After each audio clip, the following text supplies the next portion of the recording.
Doctor Babasaheb Ambedkar यांच्या जयंतीनिमित्त सर्वात जास्त व्हायरल झालेला हा व्हिडिओ आहे. खूप व्हिडिओ प्रसिद्ध झाला, पण हा फक्त प्रेझेंटेशन किंवा डॉक्युमेंटरी किंवा व्हिडिओ नाही, तर हा एक अलार्म आहे आपल्या झोपलेल्या समाजाला जाग करण्यास. कारण बौद्ध धर्माचा प्रसार करण्यासाठी सर्वात जास्त कुणाचा जर मोलाचा वाटा आहे तर ते आहे सम्राट अशोक.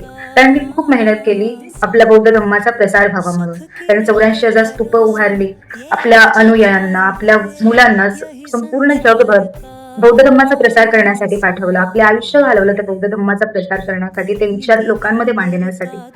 बोधगया हे ठिकाण, ज्या ठिकाणी तथागत भगवान गौतम बुद्ध यांना ज्ञान प्राप्ती झाली, ज्या बोधी वृक्षाखाली ज्ञान प्राप्ती झाली, ते ठिकाण म्हणजे बोधगया. बौद्ध वास्तू होती त्या ठिकाणी. भट ब्राह्मणांनी तिथे वर्चस्व गाजवून बळकावली आहे आणि तिथे अनेक कर्मकांड सुरू आहेत.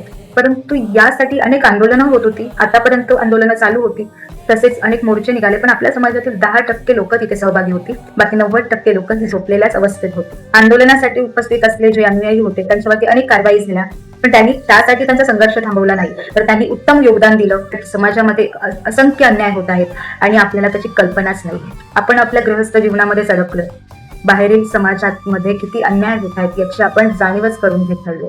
तथागत भगवान गौतम बुद्ध यांच्या मूर्तीवरती चाललेले हे कर्मकांड आणि अनेक प्रकारचे जे अन्याय आहेत ते थांबले पाहिजेत.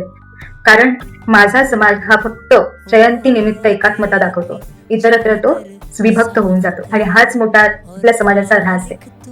डॉक्टर बाबासाहेब आंबेडकरांनी आपलं आयुष्य हे संपूर्ण समाजाच्या कल्याणासाठीच वापरले. तेही सुखसोयी भोगू शकत होते, परंतु त्यांनी आपल्या समाजाचा सर्वात जास्त विचार केला. त्यांनी उपदेश केला की शिका, संघटित व्हा आणि संघर्ष करा. आज आपण शिकतोय, संघटितही होतोय, पण संघर्ष काय आहे हे जाणून घेणं सर्वात जास्त महत्वाचं आहे. कर्म की कोख ही जन्म का द्वार है, यही संसार का सार है। सुख की न ये धरा ये मझधार है, यही संसार का सार है। करनी की गागर का खेल कैसा, के पाप धुले पश्चाताप ना धुले।